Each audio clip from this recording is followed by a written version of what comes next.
Halo teman-teman, dimanapun Anda berada, kembali ketemu saya lagi, masih dalam Meraga Sukma, cerita silat karangan Mr. Bastian Tito. Mari kita lanjutkan ke jurus yang ke-6, akan saya bacakan. Adipati Jatilegowo berteriak marah sambil membabatkan badik sumpah darah. Dia balik. Bayangan putih yang tadi mendorong cepat melompat mundur. Dua tangan dipentang ke depan. Saat itu juga udara di tempat itu terasa dingin luar biasa. Jadi tiba-tiba ketika Jatilegowo menusukkan badik sumpah darah dan hampir mengenai leher Lohgatra, tiba-tiba ada penolong yang datang menyelamatkan kritisnya Lohgatra.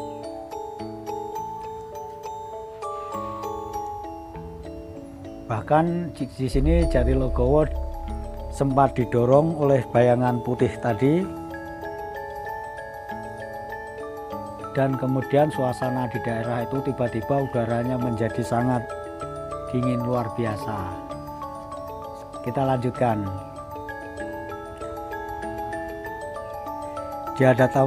Di hadapan Jatilegowo saat itu berdiri seorang pemuda gemuk luar biasa.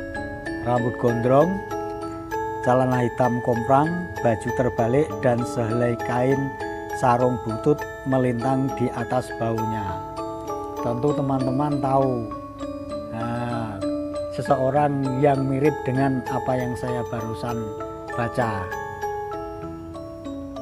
Bujang gila tapak sakti. Ya betul teman-teman. Yang penolong ini adalah bujang gila tapak sakti yang tadi tiba-tiba menangkis dan mendorong Jatilegowo sehingga tujuan dia untuk menusuk Lohgatra tidak kesampaian. Jadi di sini Jatilegowo amat marah sekali sehingga mengeluarkan umpatan, "Gendut jahanam, kau memang masuk dalam daftar kematian manusia-manusia keparat yang akan kubunuh. Berani datang sendiri hingga aku tidak usah susah-susah mencari." Rupanya Jatilegowo amat dendam dengan bujang gila tapak sakti ini, karena tempo hari yang sudah saya ceritakan di depan, karena pernah suatu waktu di Bukit Menoreh Jatilegowo ini sempat diberantalin ilmu kesaktiannya sama Pendekar Wiro Sableng 212 dan bujang gila tapak sakti, bahkan dibuat main-main sehingga sampai malu dia. Dengan sendirinya akhirnya dia dendam dan mencari guru, sampailah dia ke Makassar, tanah Bugis, dan waktu itu berguru kepada Daeng Sarontang. Kita lanjutkan. Jatilegowo sendiri juga ingat pemuda gendut inilah dulu yang mempermalukannya habis-habisan, menggembosi kesaktiannya hingga dia kehilangan ilmu pukulan hebat yang disebut dua gunung meroboh langit. Tadi saya sudah sebutkan di depan teman-teman. Jadi teman-teman kalau telah membaca buku ini atau karya-karya Mr. Bastian Tito akan kenal betul dengan yang namanya bujang gila tapak sakti yang gendut, berpakaian putih komprang, terus pakai peci, topi peci hitam yang juga komprang. Tapi ilmu silatnya luar biasa, bahkan setiap tenaga yang dikeluarkan selalu mengeluarkan hawa dingin, walaupun sekitar situ terasa panas, bahkan badannya sendiri berkeringat. Itulah keanehan dari kesaktian bujang gila tapak sakti. Kita lanjutkan teman-teman. Bujang gila tapak sakti berseru kaget ketika merasakan hawa dingin yang dilepasnya jebol, bahkan bergerak membalik menyerangnya. Dengan cepat dia bebaskan tangan kiri, serangan hawa dingin terpental ke samping. Baru saja dia selamat dari gelombang dahsyat miliknya sendiri, tiba-tiba senjata di tangan lawan telah melesat menuju ke arah kepalanya. Inilah keistimewaan mungkin dari badik sumpah darah yang dimiliki Jatilegowo, sehingga dengan kesaktian Bujanggila Tapasakti yang seharusnya dia sudah terpental atau entah jadi apa, bahkan pukulannya Bujanggila Tapasakti seandainya batu segede gajah pun apabila terkena pukulan Bujanggila ini menjadi hancur berkeping-keping. Tapi anehnya sekarang ini Jatilegowo tidak terpengaruh sama sekali, hanya selintas dan bahkan kembali dia berbalik. Tenaganya Bujanggila Tapasakti ini menyerang dirinya. Berbarengan itu Jatilegowo juga menyerang Bujanggila Tapasakti dengan badik sumpah darah yang dimilikinya. Hampir saja mengenai kepalanya. Edian make Bujanggila Tapasakti. Tubuhnya yang gendut luar biasa, enteng sekali melesat beberapa langkah ke belakang. Tahu bahaya dan ganasnya badik sumpah darah, pemuda gendut ini cepat meloloskan sarung bututnya. Dengan sarung ini dia hadapi serangan ganas senjata lawan yang datang bertubi-tubi. Jadi keistimewaan dari Bujanggila Tapasakti ini, meskipun tubuhnya tambun, gemuk teman-teman, tapi dia mempunyai ilmu meringankan tubuh yang amat dahsyat sehingga dia gampang sekali menghindar dari serangan Jatilegowo.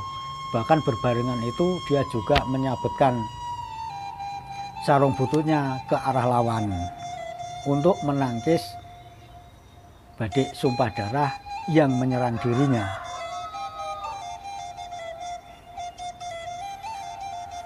Tapi saya singkat, setelah terjadi pertempuran ini, bahkan ketika Bujanggila Tapasakti menyabetkan sarungnya mengenai badik sumpah darah ini, sarung bututnya robek berkeping-keping. Melihat keadaan seperti ini, Bujanggila Tapasakti bisa mengukur kekuatan lawan.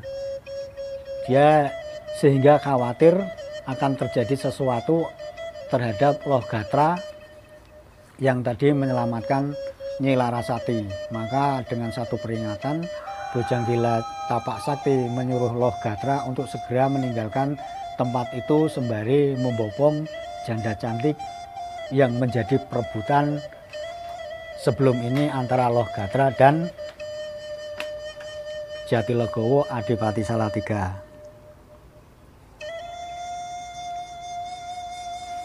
Mendengar teriakan si gendut, maksudnya Bujanggila Tapasakti, Lohgatra segera melompat ke arah pohon.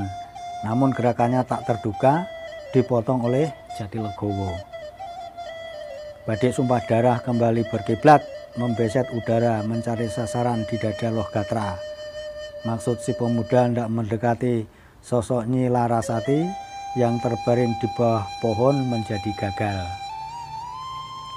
Malah dadanya tak urung hampir dikoyak sambaran senjata maut di tangan Jatilegowo. Oke teman-teman, memang begitu bahaya senjata ini, tidak bisa dibuat main-main. Bahkan kecepatannya Jatilegowo sekarang sudah meningkat pesat berbekal badik sumpah darah ini.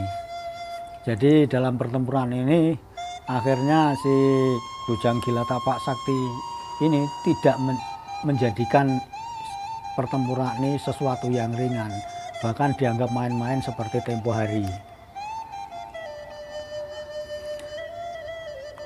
Kembali Bujanggila Tapasakti memaki, senjata di tangan Adipati Keparat itu harus bisa kurebut. Bujanggila Tapasakti menjadi mengerti ternyata yang mempengaruhi Jatilegowo menjadi dikdaya seperti sekarang di hadapannya ini. Dia berprediksi bahwa senjata badik sumpah darah itulah sumbernya. Bujanggila Tapasakti melototkan matanya yang blok, benar-benar edan.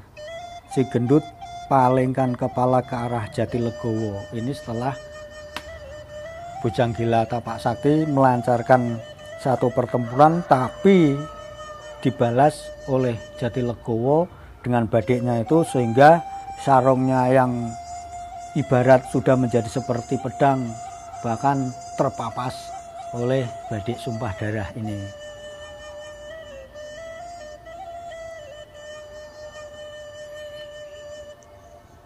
Bahkan dalam satu percakapan setelah ini, Bujanggila meminta badik sumpah darah yang ada di tangan Jatilegowo. Tentu saja Jatilegowo tidak memberikannya dengan cuma-cuma, karena itu sudah menjadi senjata andalannya. Bahkan Jatilegowo amat marah. "Babi gendut, jangan cuma mengancam, buktikan ucapanmu," ejek Jatilegowo dengan suara lantang. "Oh begitu," ujar Bujanggila Tapak Sakti.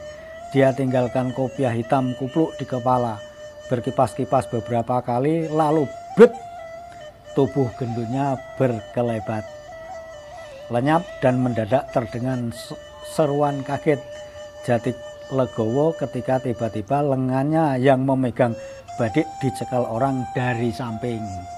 Dengan kecepatan yang tinggi, dengan ilmu meringankan tubuhnya yang amat ringan, Bujanggila tiba-tiba melesat dan sempat memegang tangan Jatilegowo yang memegang badik sumpah darah. Tahu bahaya, Jatilegowo hantamkan tangan kirinya. Buk! Satu pukulan kilat tak terduga itu memang mengenai sasaran, yakni dada gembrot Bujanggila Tapak Sakti. Tapi sebaliknya, kening Jatilegowo juga kena dihantam pukulan tangan kanan si gendut ini. Jatilegowo melintir kesakitan, kepalanya seperti pecah. Jadi karena kesaktian yang dilambari sumpah darah, badik sumpah darah ini, Jatilegowo tidak pecah kepalanya, tapi tetap mengakibatkan kepalanya menjadi pusing 7 keliling terkena pukulan Bujanggila Tapak Sakti. Jatilegowo melintir kesakitan, kepalanya seperti pecah, pemandangannya berkunang gelap. Di keningnya kelihatan satu benjolan besar. Jadi keningnya ini tiba-tiba mengeluarkan menjadi bengkak, ada benjol tiba-tiba. Biasanya begitu kalau kita terkena sesuatu benda keras, maka di daging kita atau di kepala kita, di kulit kita biasanya cepat menjadi benjol. Di sebelah bawah benjolan ada luka cukup besar mengucurkan darah. Badik sumpah darah yang hendak dirampas lawan. Dengan senjata ini dia cepat usap keningnya. Benjolan besar setelah luka yang mengucurkan darah serta merta lenyap. Jadi dengan badik sumpah darah ini, luka dan benjolan tadi diusap oleh Jatilegowo. Ajaibnya luka tersebut dan benjolan tersebut lenyap seketika. Inilah keistimewaan dari badik sumpah darah. Oke teman-teman, kita potong dulu pertempuran antara Jatilegowo dan Bujanggila Tapak Sakti ini. Kita akan lanjutkan masih dalam jurus yang ke-6 ini, yaitu rebutan antara Jatilegowo dan Bujanggila Tapak Sakti yang merebut senjatanya yaitu badik sumpah darah. Juga tentang Loh Gatra yang disuruh pergi tadi sama Bujanggila Tapak Sakti untuk segera melarikan Nyi Larasati. Jadi masih di jurus yang ke-6 ini teman-teman. Kita tunggu apa yang terjadi selanjutnya. Masih dalam cerita silat Kapak Maut 212 Wiro Sableng dalam judul Meraga Sukma. Sampai jumpa.